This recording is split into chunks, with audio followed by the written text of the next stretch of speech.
Hello, my name is Steve Denny. I am the clinical director at Four County Mental Health Center. I was asked to spend a few minutes visiting with you about stress, anxiety, and mental health during the COVID-19 crisis. We are certainly dealing with some uncertain times and learning to live life in a different way. And it's obviously going to have implications on how we feel and experience the world.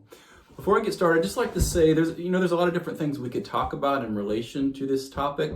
There are a lot of good resources out there on the web. Two places I would direct you right away would be the Center for Disease Control, or CDC's website. They have some really helpful articles on stress, anxiety, and talking with your kids about mental health and the COVID crisis. KDH&E, or the Kansas Department of Health and Environment, also has some really good resources on their website. But really, I'd like to just have a talk with you and speak to you as a citizen of Montgomery County, as someone who's lived here the vast majority of my life, and as someone who's going through this with you. I guess what I'd like to do is just tell you a quick story. I have a bottle of Germ-X here. You can probably see this in the background. This has been a hot commodity lately. A couple nights ago, I heard a disturbance in the house. It was 1 o'clock in the morning, and I heard footsteps. And I was concerned. I thought perhaps it was an intruder. So I grabbed my flashlight and went to inspect what was going on. So I come around the corner, and I see my 11-year-old son standing there. And he's holding a bottle of Germ-X, just like this. And I said, son, what are you doing? What's going on? And it was pretty clear to me he was sleepwalking. He really didn't know what was going on. But what he said to me was, well, I thought we were out of Germ-X, so I thought I was going to fill it up. And so here you go. And so I said, well, thank you, son. And I turned him around and guided him back to his room so we could go back to sleep. But I got to thinking about that. Why Germ-X? Why would that be a topic of his dreams and sleepwalking? And I think the reason is simple. It's this whole experience is impacting us. Clean hands and isolation in a lot of ways represents safety right now. And in many ways, we've had our safety come into question at times. And anytime that happens, we're going to experience different types of emotions. And they're really not new emotions. Fear, sadness, exhaustion, worry, excitement, those sort of things. But they might be just a little bit more enhanced or elevated throughout the issue or throughout the time. So with that in mind, I'd just like to say a few things. Number one is it's okay to feel things right now, to feel uncertain and to feel worried. But I would also encourage you to be aware of how often and how frequently that's happening. And if it starts to impact with your ability to sleep, or you start noticing that you're just really struggling to get along with your family or friends beyond how you normally would, or maybe you're feeling so sad you can't get out of bed in the morning, that sort of thing, it's probably important to call someone. Maybe call us here at Four County, or talk to someone else that you trust that's supportive during this time. I came up with 4 basic tips that I think could be helpful to everyone during this COVID crisis. The first one is stay connected. We're isolated, we're having to stay at home. I'm here in my office right now with the door closed by myself, and many of my colleagues are not here, and it's kind of a lonely time. So it's so important to stay connected, whether it's through email, text, social media, whatever you can do to stay connected to those positive supports in your life. Because I do believe that isolation, too much isolation, is not good for us. We need to stay connected with others. Some of the older folks in the community who maybe already were dealing with some isolation may be experiencing increased levels of sadness or loneliness. And I just think it's so important for those individuals to have connections with other people as well. Whether it's a phone call or FaceTime or whatever it is we can do to stay connected with older folks in our community. Second thing I would say is to stay active. It's kind of tempting just to sit down and shut down and not get out and do much.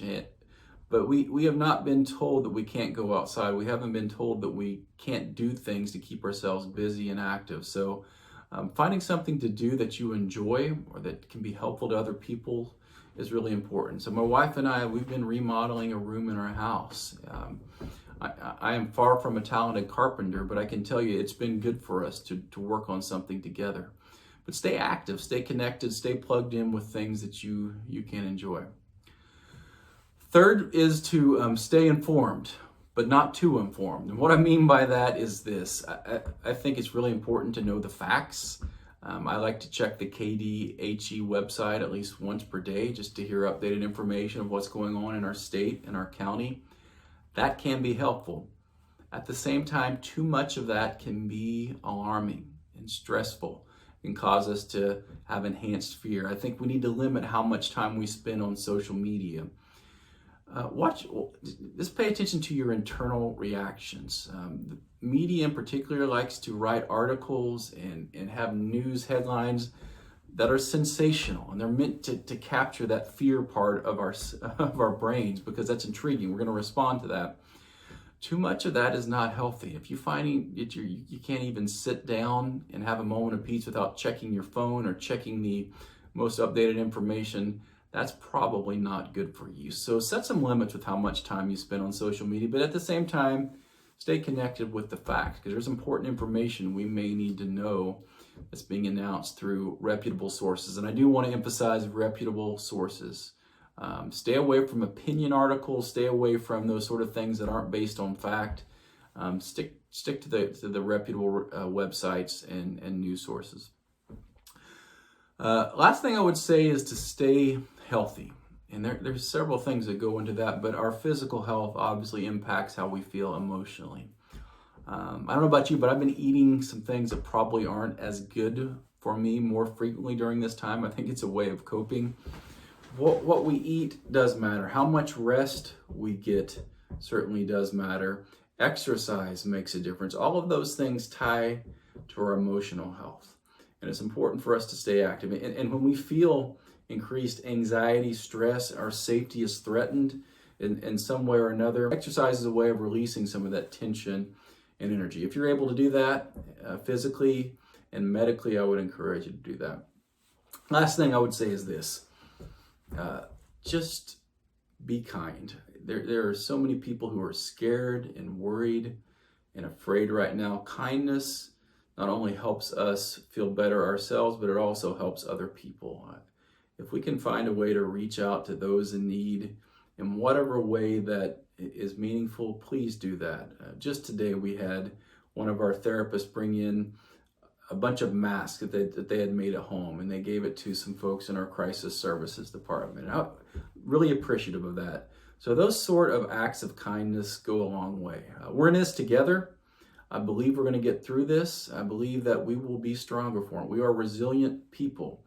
And I think what we might find is that we can handle a little bit more than we thought we could. Just talk to anyone who's older. My dad is in his 80s, and he talks about the polio crisis that he grew up in. And we're not the first people to ever go through hardships.